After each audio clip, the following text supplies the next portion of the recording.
desejamos? Você é quem gostaria de ser? Qual a sua missão aqui na Terra? Será que você está aqui somente para comer, trabalhar, reproduzir-se e morrer? Veio aqui para sofrer em um mundo de caos, sem saber seu real destino, ou veio para escrever o próprio destino? Estamos entrando em uma nova era. Velhas concepções já não atendem mais às suas necessidades. Precisamos de conceitos reais, elevados, de acordo com este novo momento, com o futuro que haveremos de construir juntos, baseados no conhecimento, não em dogmas ou verdades pré-estabelecidas. Somos seres inquietos, insatisfeitos com o mundo atual, construtores e servidores de uma nova humanidade, que vamos criando dentro de nós mesmos. Precisamos aprender a pensar diferente, por meio do conhecimento de si mesmo, do Criador e do Universo. E para pensar diferente, é preciso conhecer as ferramentas que temos dentro. E ferramenta é o que não falta dentro dessa maravilhosa máquina chamada ser humano. Se você tem mais perguntas do que respostas, não fique fora dessa. Entre de corpo, alma e espírito nessa nova era, a era da evolução consciente. Logosofia, a ciência da vida.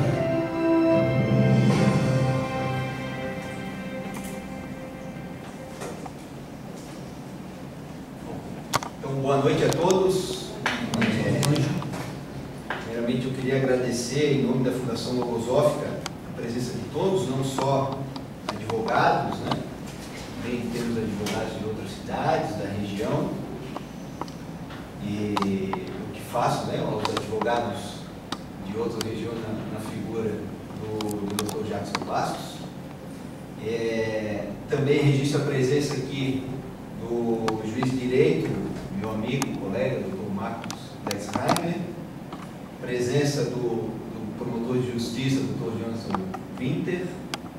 E por fim, eu queria também agradecer novamente à OAB, né, pelo que eu faço na figura, né, cumprimentando aí todos os advogados aqui de São Bento do Sul, eu faço na figura do Dr. Maurício Filho, né, pela cessão do espaço, dessa oportunidade. De fato, a casa está muito bonita, muito acolhedora. Tá? Parabéns mesmo e agradeço novamente em nome da Fundação Logosófica. Eu vou falar um pouquinho, né, sobre a Fundação Logosófica. A Fundação Logosófica em prol da superação humana é uma instituição jurídica de direito privado, com finalidades exclusivamente educativas e culturais, e tem como objetivo principal a difusão do conhecimento logosófico.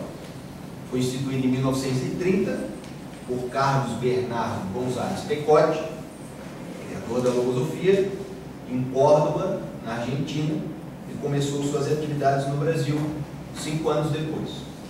Reconhecida como de utilidade pública, promove a realização de cursos, palestras e ciclos de estudos ao público em geral, além da educação infantil e de adolescentes pelo Colégio Logosófico, onde se aplica a pedagogia logosófica.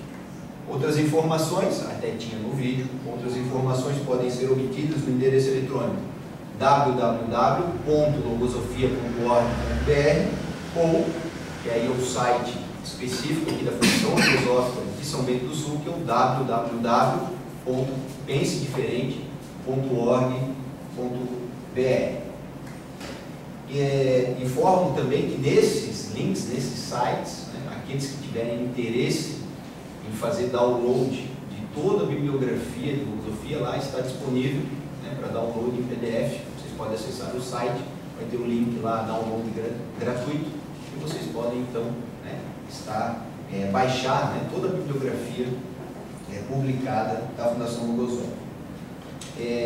Bom, nesse momento então vamos ter a palestra, né, do Dr. Edson Luiz Peters, Direito e Logosofia. Vou passar rapidamente aqui um breve currículo do Dr. Edson Luiz Peters. Ele é bacharel em Direito pela Universidade Federal do Paraná, especialista em Filosofia da Educação pela PUC do Paraná, mestre em Relações Sociais pela Universidade Federal do Paraná, doutor em Direito do Estado também pela Universidade Federal do Paraná, procurador de Justiça do Ministério Público do Paraná desde 1989, professor de Direito e Legislação Ambiental, pesquisador, escritor, conferencista na área jurídica ambiental, Fulbright Visiting Professor na Universidade do Texas, em Austin, no ano 2012, e também, e não menos importante, docente da Fundação Logosófica. Deixo só um recado, que ao final dessa palestra, então, vai ser possibilitado aqueles que assim desejarem, né, aquisição do livro, que é título da palestra também, né, Direito e Filosofia, ao custo de R$20, que aí o Dr. Edson vai, né, se disponibilizar também, aqueles que quiserem, né, fazer uma dedicatória para o livro, ressaltando, né, que todo esse valor arrecadado desse livro vai ser destinado para a construção do Colégio Logosófico, né, que está em vias, né, de ser construído na cidade de Curitiba. Então toda essa arrecadação destinada tem esse fim, né? O Dr. Edson não cobrou nada para estar aqui, não vai ganhar nada, além de compartilhar um pouco dos seus conhecimentos, né? Eu acho que esse é o grande ganho. E também, ao final, no mesmo espaço, nós vamos oferecer ali um cafezinho, né, um lanche a todos. Tá bom? Então deixa a palavra, doutor Edson, tem a palavra.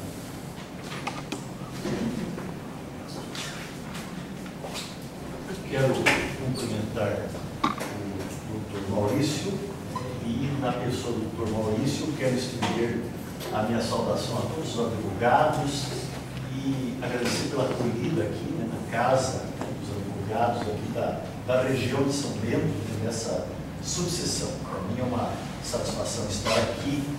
Eu dizer ao Dr. Maurício que eu não recuso o convite da OAB, apesar de ser membro do Ministério Público, né, tenho uma vida no Ministério Público, mas não recuso o convite para estar sempre lá na Comissão de Direito Ambiental da OAB, em Curitiba. Tenho muitos amigos por lá e penso que esse diálogo, né, entre nós que somos profissionais do direito é fundamental, né, que nós possamos cada vez mais fazer pontes e não muros, né, entre as diferentes categorias profissionais que tem no final, né, um único objetivo, né, que é construir uma nação mais justa, mais livre, né, e uma sociedade que possa ser respeitada na dignidade dos seus direitos. Esse livro que eu estou tendo a honra de lançar, eu que sou da região aqui, sou rio-negrense, migrei aqui na divisa do Paraná com Santa Catarina, então é uma oportunidade para mim muito afetuosa, né, de estar aqui, né, e me sinto também aqui no meu torrão, né, nasci muito perto daqui. Eu dedico este livro aos profissionais do direito, né, que buscam, né, a liberdade individual e uma sociedade mais justa. Eu quero cumprimentar os magistrados que estão aqui, né, o doutor Marcos, que nos brinda aqui com a sua presença, e quero cumprimentar o meu colega do Ministério Público, o doutor Jonathan, e que também nos dá aqui a satisfação, né, de poder falar para um colega do Ministério Público.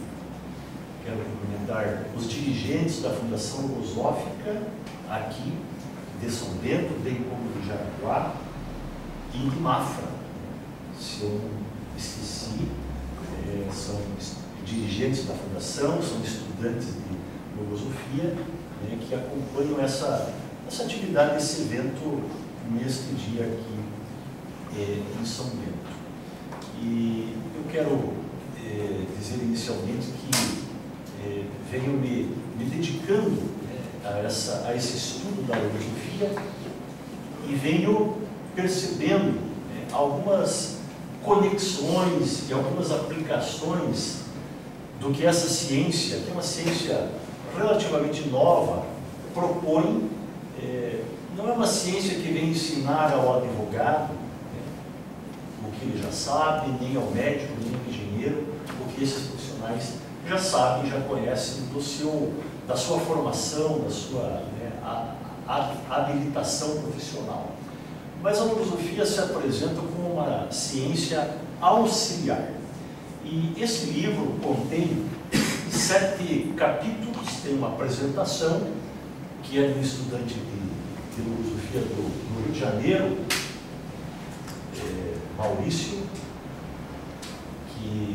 Maurício Azikoff, que me deu a honra aqui de apresentar esse livro, que é um advogado que já está lá na 9ª década de vida, mas está lá ainda colaborando na Fundação Logosófica do Rio de Janeiro. Tem a capa desenhada por um outro estudante de filosofia. Esse livro, na verdade, eu sou apenas o organizador. Ele veicula aqui a palavra do autor da logosofia, Carlos Gonçalves Pecote, que escreveu sobre leis universais, sobre uma justiça universal, sobre uma ordem universal, e sobre o microcosmos, que somos cada um de nós tem um mundo interno que pode estar ajustado ou não com as leis universais. Claro que esse capítulo das leis universais,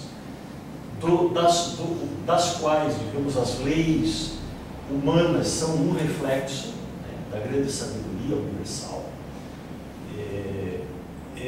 eu fui, claro, me interessando por essa parte e percebi que outros estudantes de filosofia, que são profissionais do direito, também foram investigando como que essa ciência logosófica, ou a ciência, a logosofia, pode de alguma forma contribuir para que nós possamos ser melhor profissionais, além de melhor ser humano, ser melhor profissional. Então, a filosofia tem um propósito muito claro, que é do aperfeiçoamento do ser humano, e o ser humano aperfeiçoado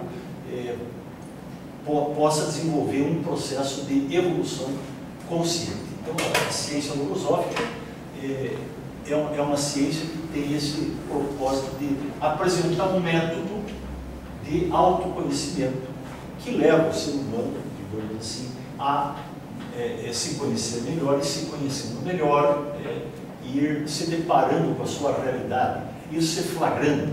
Eu que sou da área jurídica, quando li um dos livros que é importante que cada ser humano aprenda a se flagrar, nos seus pensamentos, nos seus sentimentos, e perceba aonde que está errando para poder acertar mais.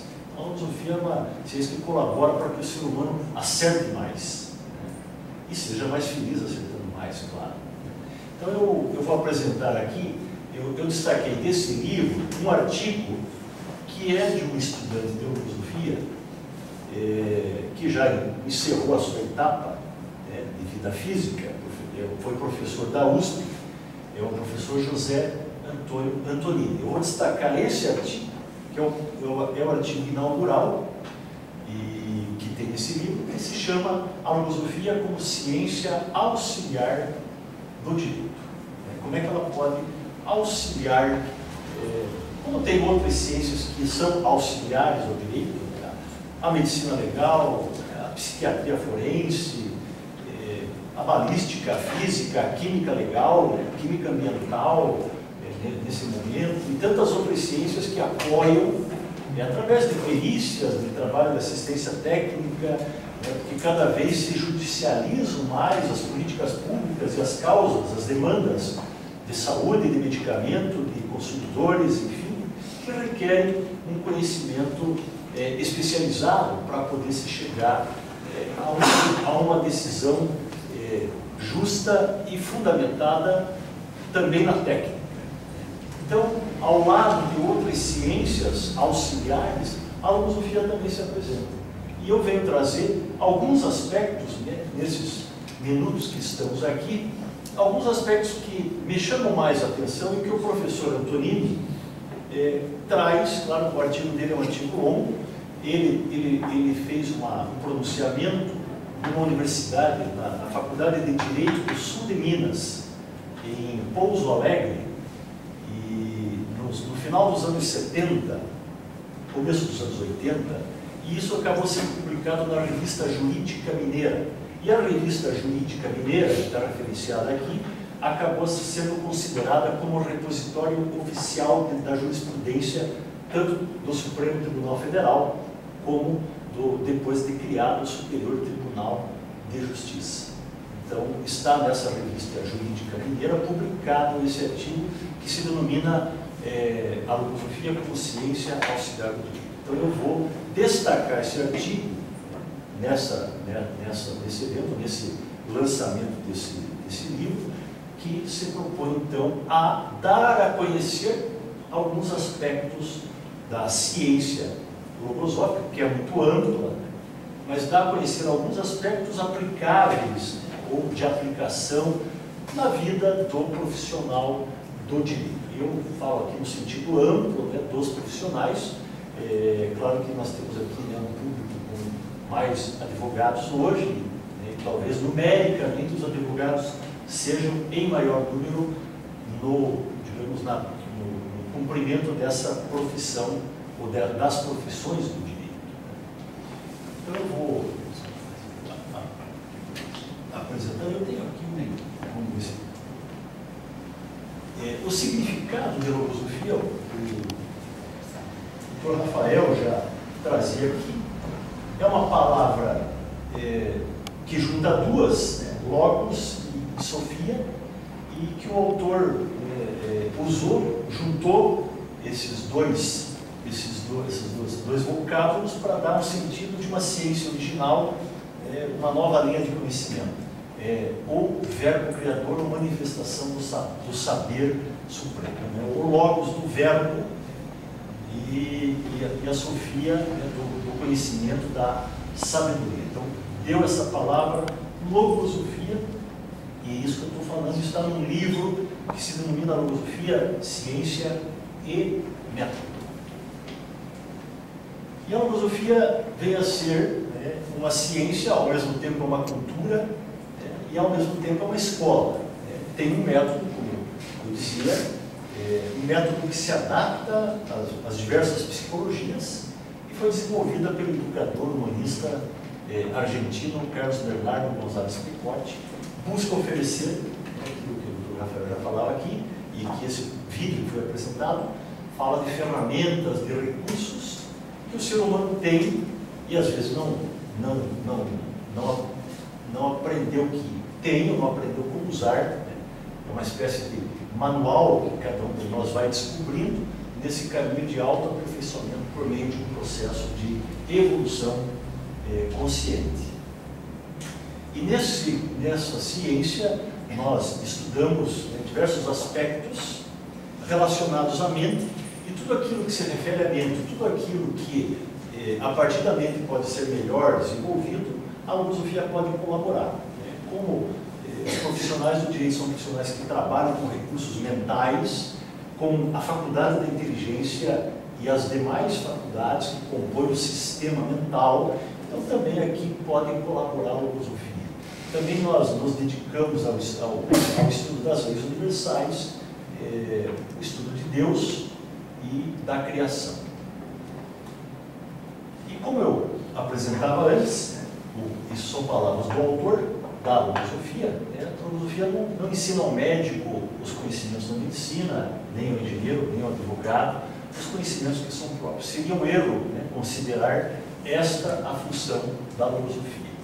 A logosofia, sim, tem esse propósito de se apresentar como uma ciência auxiliar de projeções insuspeitadas, não somente para graduados em qualquer ramo das ciências oficiais, como também a todo homem profissional, político, comerciante, enfim, seja qual for a atividade que desempenhe, no qual a mente seja o fator que possa determinar êxitos ou fracassos do ser a quem pertence. Isso está numa revista, numa coleção da revista Logosófica, no tomo 3. Um conceito, né, importante que a logosofia apresenta é o conceito de pensamento. Esse é um conceito fundamental. Eu estou quase 30 anos no Ministério Público, advoguei alguns anos antes, e atuei na área criminal, em diversas áreas, né, e acabei me especializando na área ambiental. E eu constatei, primeiro, assim, na esfera penal, na esfera criminal, participei de diversos interrogatórios e audiências, enfim, mas nos interrogatórios, no primeiro momento de contato do juiz com o suposto autor de um crime, quando ele é perguntado, questionado, ele, por quê? Se foi ele, claro que as posições variam, né? As posições que cada um assume diante do juiz que lhe interroga a respeito de um fato criminoso.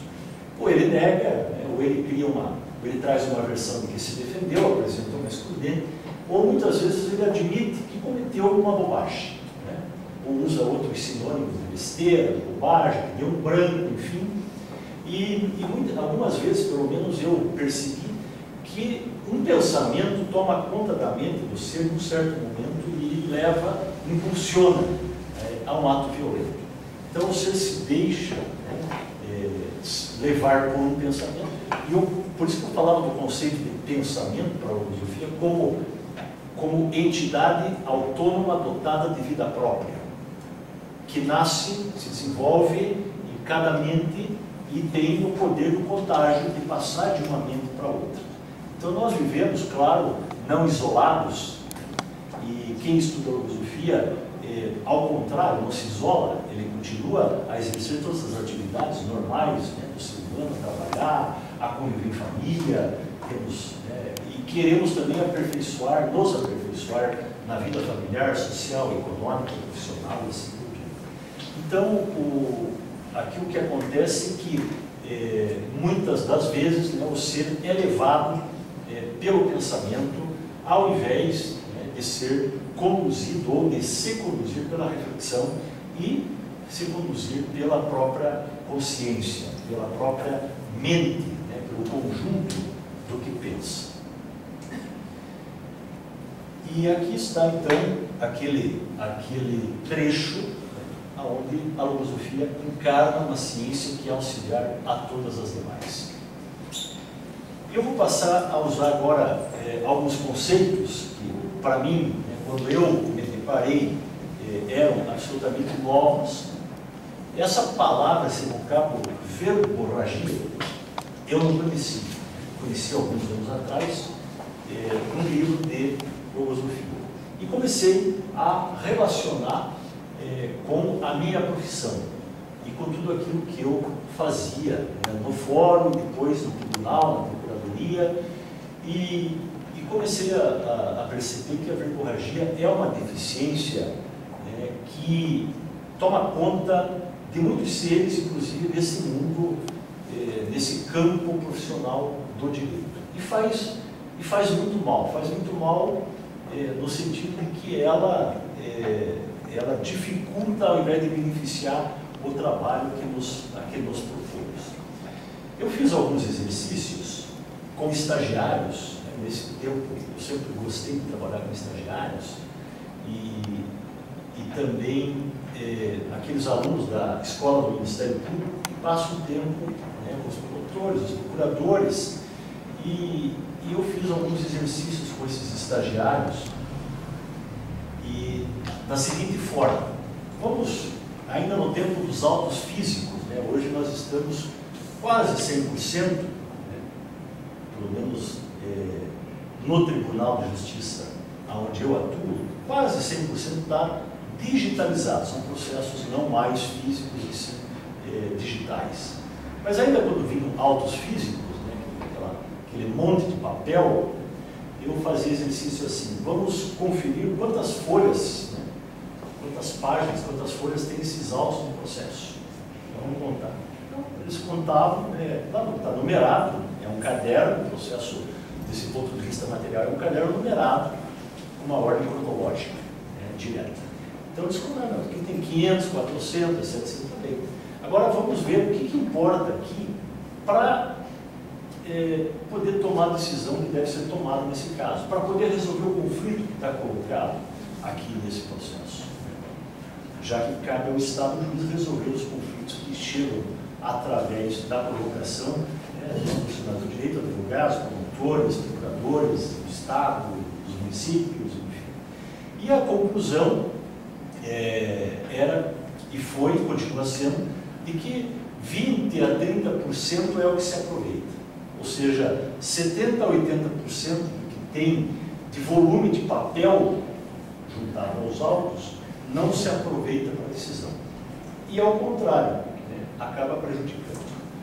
Então, a verborragia é uma deficiência que a logosofia chama de verborragia, que não acontece só nesse campo, né, no direito, que acontece em todos os campos da vida, e ela acaba desgastando, desperdiçando o tempo e acaba, digamos, sendo uma deficiência que prejudica a realização, a concretização dos direitos e da própria justiça. Então aqui são, de novo, eu trago aqui pequenos fragmentos, né, de um livro que trata da deficiência da verborragia e a antideficiência da concisão. E aqui só essa parte final, me permito ler. Quem quiser sobrepor-se a esta falha deve formular para si algumas perguntas, né, como essas que vem aqui. Minha conversa é útil? Serve em realidade para alguma coisa? Não ando abusando da paciência alheia? Não estarei malgastando o meu tempo e dos demais?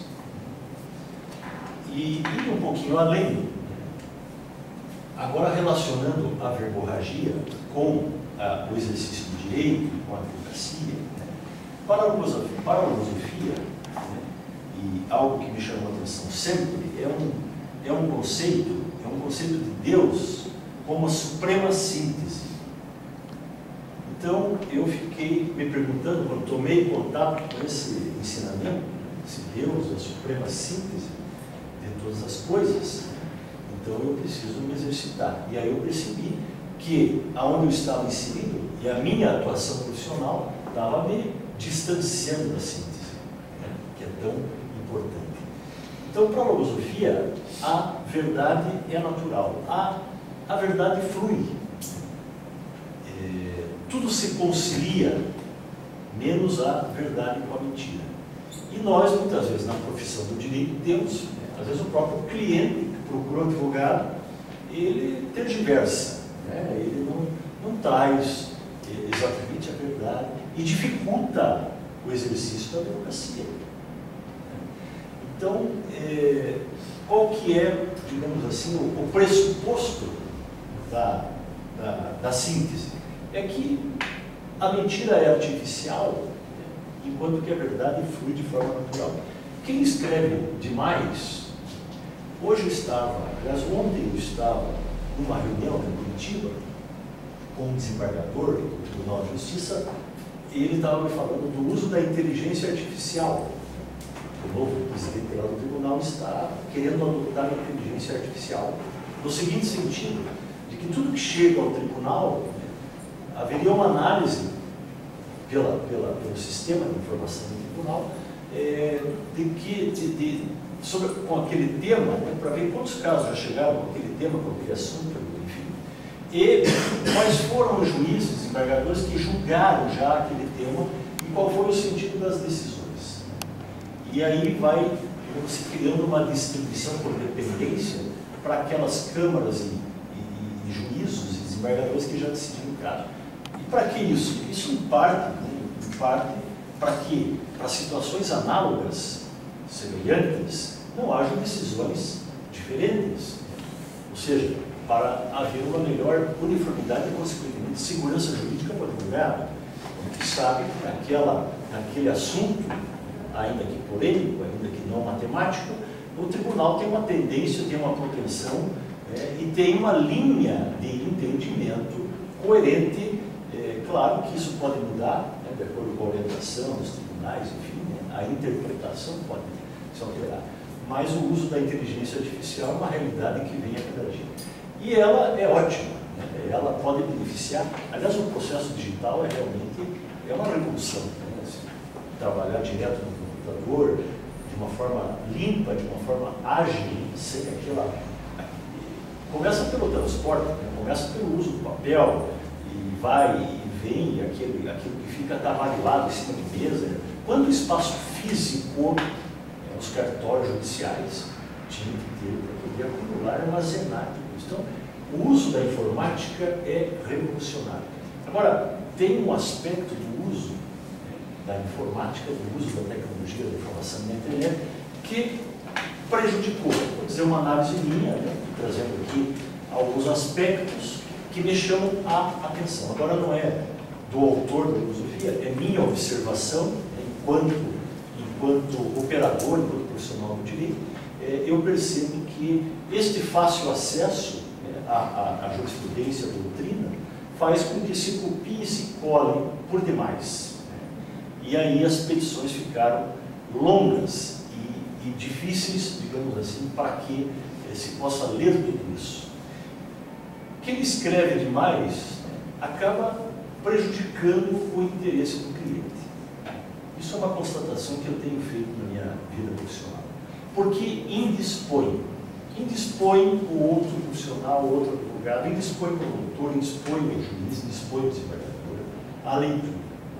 Então aí vem, né, uma tendência ou de se delegar, ou de, enfim, ter um trabalho de apoio para poder resumir. Então hoje, os tribunais, os juízes, nós e o procurador, temos assessores que nos colaboram para resumir, para fazer um relatório, né, sucinto de tudo aquilo que está em milhares de páginas de autos do processo. E quem não aprende isso, né, claro que na faculdade, né, isso também às vezes não é trabalhado, e se ensina, se forma o bacharel em direito para peticionar, para recorrer, para embargar, para usar, enfim, os recursos cabíveis, né, para poder chegar numa conclusão.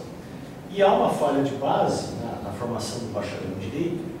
Eu digo isso também porque trabalho com faculdades de direito, em programas de graduação, de pós-graduação, e eu vejo isso e tento colaborar para que isso mude, para que o bacharel em direito, que depois vai advogar, para que ele aprenda a usar de outros meios, inclusive usar o diálogo, usar da mediação, da conciliação, usar da autocomposição, usar, enfim, fazer com que a sociedade amadureça e comece a resolver os seus próprios problemas, ao invés de levar tudo para o judiciário.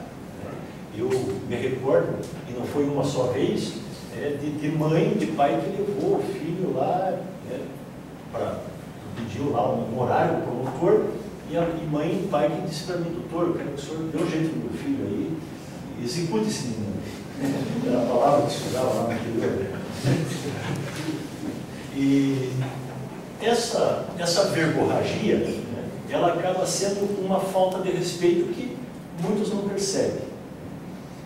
Então, a tendência é que não se leia tudo isso que se escreve de forma abusiva, de forma prolixa. E até fiz uma brincadeira que tudo aquilo que é prolixo acaba indo para o lixo.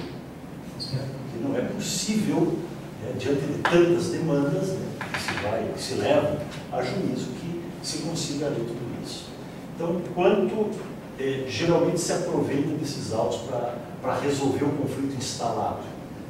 E, antes disso até, será que precisava instalar esse conflito judicialmente? Aqui tem um outro fragmento, um outro trecho de um livro chamado Deficiências e Propensões do Ser Humano. Esse é um livro em que o autor apresenta propensões e deficiências, entre elas a impulsividade, a impaciência, a intolerância, a falta de vontade, a propensão ao fácil, essa que eu estou apresentando aqui, a verborragia, essa falta de exercício espiritual de sintetizar-se. Esse é um exercício espiritual, né? Você vai aprender. Recorra à concisão como antideficiência. O que é antideficiência? É um pensamento que eu instalo na mente, ou que eu alimento na mente, para ir tomando o lugar da deficiência. Então, o autor escreve em espanhol e usa a palavra, o verbo desplaçar, que é substituir, né? Pôr no lugar. Então, pôr no lugar da impaciência ou da pressa. A pressa é a negação do tempo para a filosofia. Então, a ansiedade, a pressa, a impulsividade, que são causas, eu diria, de cerca de 90% das colisões de trânsito, por exemplo, porque o ser, ele despreza o tempo. Se ele precisa de meia hora, ele quer fazer em 15 minutos. Ele nega uma lei universal, que é a lei do tempo. Então, ele ao invés de criar amizade com o tempo, ele cria inimizade com o tempo. Então, ele não respeita uma lei universal, não se ajusta ao macrocosmo, não ajusta ao microcosmo, e passa a sofrer com isso. E além de causar mal a si, ele pode causar muito mal aos demais. Então, a antideficiência é um pensamento que eu introduzo na minha mente. A filosofia trabalha com sistema mental, sistema sensível e sistema instintivo. São 3 sistemas que compõem a psicologia do ser humano. Alertado por ela, procure falar menos e pensar mais, recordando que o excesso de palavras soa vazio e que ninguém leva a sério a quem fala muito. Se alguma vez diz algo importante, corre o risco de passar despercebido. E nada mais eloquente, né? A gente brinca lá, né, no nosso mundo jurídico, que há muitos cursos de oratória. Se der um Google aí, se encontra curso de oratória para todo lado. Mas não tem curso de escutatória. Então, nós somos treinados para falar, para ser bom orador, argumentar, elevar, né? Mas temos uma dificuldade de escutar. E por dificuldade de escutar, muita coisa é judicializada. Porque o ser procura o vizinho, olha, o seu som, né? Enfim, a sua atividade está me incomodando, aqui dá para baixar o volume, é uma coisa pequena, né? Um exemplo bem banal. E o vizinho não escuta e aí ele acaba procurando o advogado, às vezes uma coisa muito pequena. E às vezes o advogado também abre mão dessa faculdade fundamental do diálogo, do entendimento, da escuta e não procura também a parte aparentemente adversa para tentar um diálogo que possa representar a solução do conflito, ao invés de levar tudo que estava resolvido. Vale recordar, a eloquência é diferente da oratória. Então, a eloquência, ela vem, digamos, com um fragmento de consciência e de verdade. A eloquência é a fala da consciência, né? É a manifestação consciente, é aquilo que o ser está realmente sentindo e pensando, e ele tem fragmento de vida. Tem vida em quem fala com eloquência. E na oratória, muitas vezes, não tem vida nenhuma. É completamente artificial. Vale recordar que o que ensina a ciência filosófica sobre a síntese, né? Deus é a suprema síntese de todas as coisas, e para chegar a Ele, necessariamente, se deve resumir o pensamento nessa grandiosa síntese. Então, esse foi o fragmento que está nesse livro, denominado Introdução ao Conhecimento Filosófico, na página 109.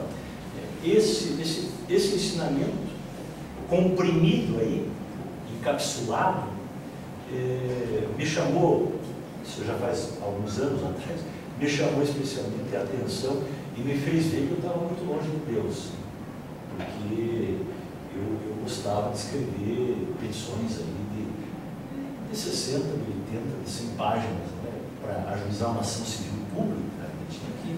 Tinha que mostrar serviço, né? Tinha que mostrar serviço. O que é ser sintético? O que é ser sintético? Ser sintético não é omitir nada, não precisamos omitir nada, mas é aprender, esse é um exercício diário, de aprender a enxergar a essência.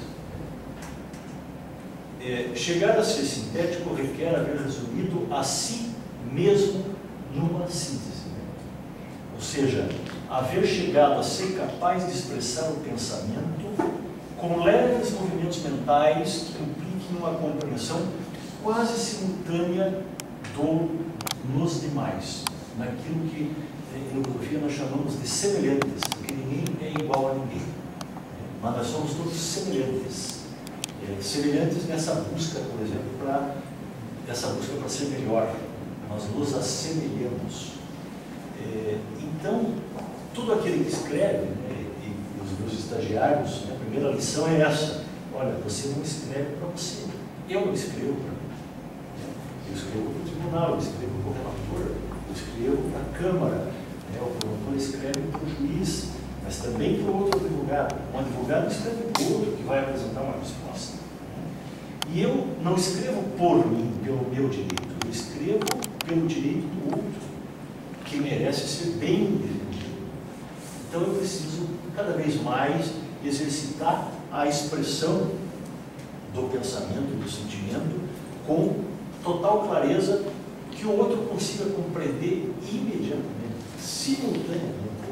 Porém, tais movimentos devem ser precedidos de uma série de outros movimentos já confirmados como razões de entendimento mútuo. Somente assim se estabeleceria uma verdadeira ponte de união entre uma mente e outra. E qual é o papel meu, do promotor, qual é o papel do advogado, do magistrado, enfim, de quem trabalha com direito? É aprender a conectar uma mente com a outra. Então, o promotor é um advogado diferente, é um advogado de um direito só. Esse é o melhor conceito de promotor que eu já escutei. O promotor é um advogado da sociedade, ponto. O promotor é um advogado diferente que só tem um cliente. E só pode advogar para um cliente, que é a sociedade. Então, o promotor também é um advogado, não deixa de ser, né?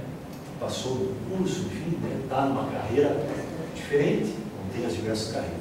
Então, quando eu falo advogado aqui, por favor, né, compreendam com esse sentido amplo da expressão. Então, o nosso desafio é conectar a nossa mente com a mente do outro, com a mente do juiz, com a mente do desembargador, do procurador, do advogado. Esse é o trabalho fundamental de conexão mental que nós temos que estabelecer, para que a margem de interpretação até seja a menor possível. Então, a máxima clareza e objetividade leva àquilo que todos nós queremos, um processo com razoável duração. Um julgamento eficaz, um julgamento que satisfaça e que realize o ideal de justiça. E aqui tem algo, um remédio contra a pressão do tempo. Só por falar em pressão do tempo, eu estava olhando aqui uma conferência que está numa coletânea de conferências, e o autor ensina que tem duas formas de pensar: ou se pensa por obrigação, por necessidade, ou se pensa por estímulo. Ele dá um exemplo aqui, está na página 29, isso aqui está à disposição, aliás, toda a bibliografia está à disposição de todos os que queiram ter contato.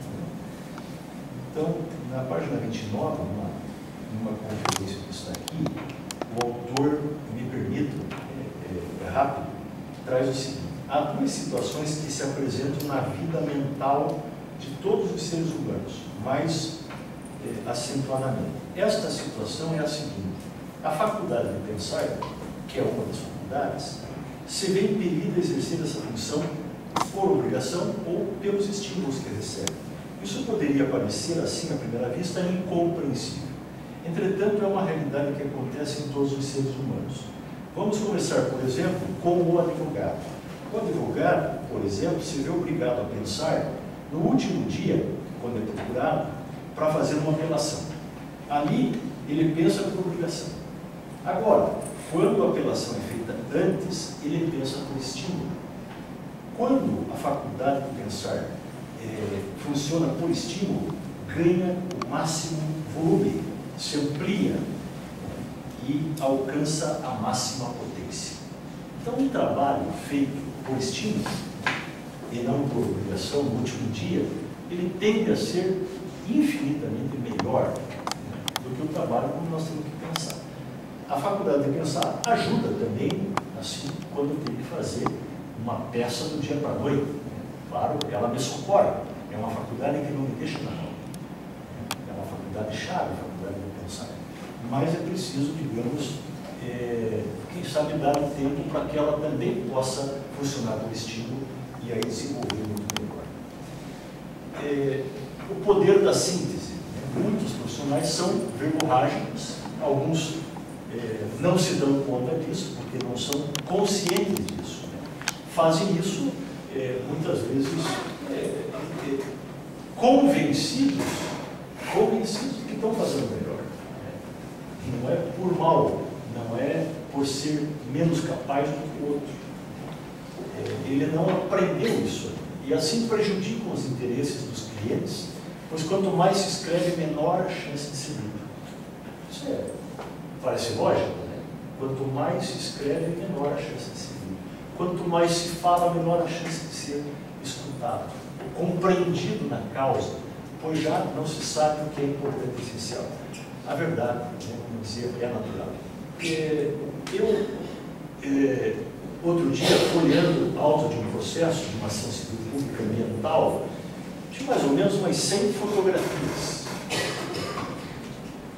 Muitas fotos. Eu considero a fotografia, numa ação ambiental, chave. Uma fotografia boa, fotografia retrata o que 1000 páginas não retratam. Uma fotografia bem quadrada. Mas quando você coloca, em vez de colocar uma ou duas, você coloca 50 fotos, né, que é muito fácil hoje, porque digitalmente você passa do celular em 1 minuto tudo para a tua atenção. 50 fotos, 100 fotos. Agora, isso em vez de colocar duas ou uma ou duas que são importantes para a compreensão, para conectar com a mente do juiz, você coloca 50, 100, ele já não sabe, o juiz já não sabe o que é importante. E ele não vai olhar 50, 100 fotografias. Uma foto ele vai parar e vai olhar, 50 vai passar os olhos. Né? Humanamente é impossível, né, que o magistrado hoje, ou o promotor, enfim, ou outro advogado mesmo, vai ficar olhando 50, 100 fotos. Melhorar a escrita para que ofereça uma imagem clara, né, do pensar. Então, esse é um outro desafio. Nós somos profissionais da palavra falada, mas muito mais da palavra escrita.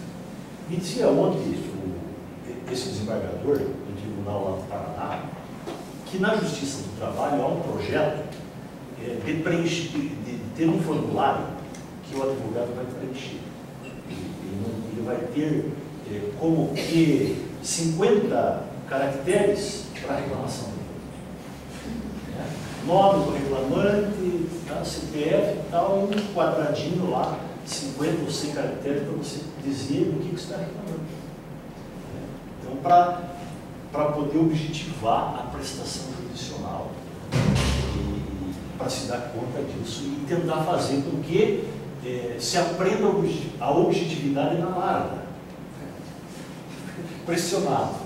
Melhorar a escrita. Será bom considerar, isso aqui também são palavras do autor, filosofias, já vai aparecer a referência que eu estou usando aqui, que se o próprio juízo não se viu satisfeito, o juízo aqui é o juízo de cada um, de cada ser, não se viu satisfeito ao apreciar o resultado do trabalho, quer dizer, você escreve uma petição, um recurso, uma peça qualquer, ou o juiz escreve uma sentença, o promotor escreve uma denúncia.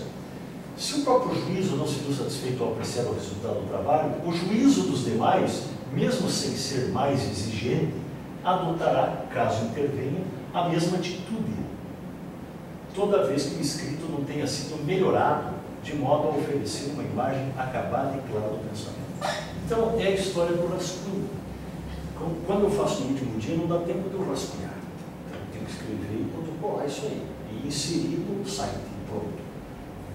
Então, é preciso que eu use, né, da anotação, o rascunho, o computador, escrito, manuscrito, seja de forma, mas na primeira vez que eu escrevo, é difícil que aquilo tenha uma forma clara, acabada e bem acabada. E bem acabada. Então, às vezes, é preciso um tempo maior para ter uma obra de arte acabada.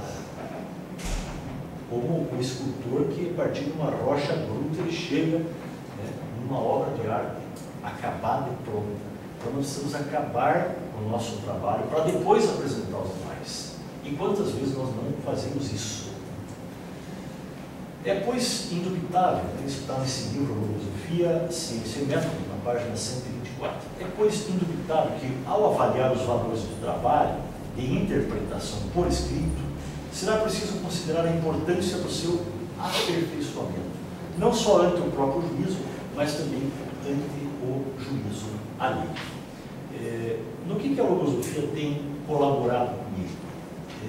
Eu tenho conseguido, é um exercício, é um treinamento, e cada dia eu vou treinando, exprimir o meu parecer no menor conteúdo material possível, abordando aquilo que tem que ser abordado. Então, eu diria assim que eu já consigo escrever pelo menos na metade o que eu escrevia em 50, hoje eu estou escrevendo em 25, em 20, ou o que eu escrevi em 20, estou escrevendo em 10, o que eu escrevi em 10, estou escrevendo em 3 ou 4 páginas. Se 3 ou 4 páginas basta, para que 40? Né? Para que 30? Não é que pode pensar que eu fiz um trabalho correndo, que eu fiz mal feito. Né? Existe um preconceito que é cultural, que o advogado é aquele que fala bastante e escreve bastante. E isso, na verdade, nós precisamos rever. Estou fazendo aqui uma provocação. Então, eu estou aqui porque eu ganhei muitas horas com esses ensinamentos da filosofia na minha vida profissional. Ganhando muitas horas, muitos dias, muita vida, eu pude me dedicar à academia, pude me dedicar a escrever, pude me dedicar ao meu aperfeiçoamento, né, pessoal, profissional, familiar e assim por diante. E um último aspecto que eu quero pedir permissão para abordar é esse direito que eu nunca vi na escola do direito.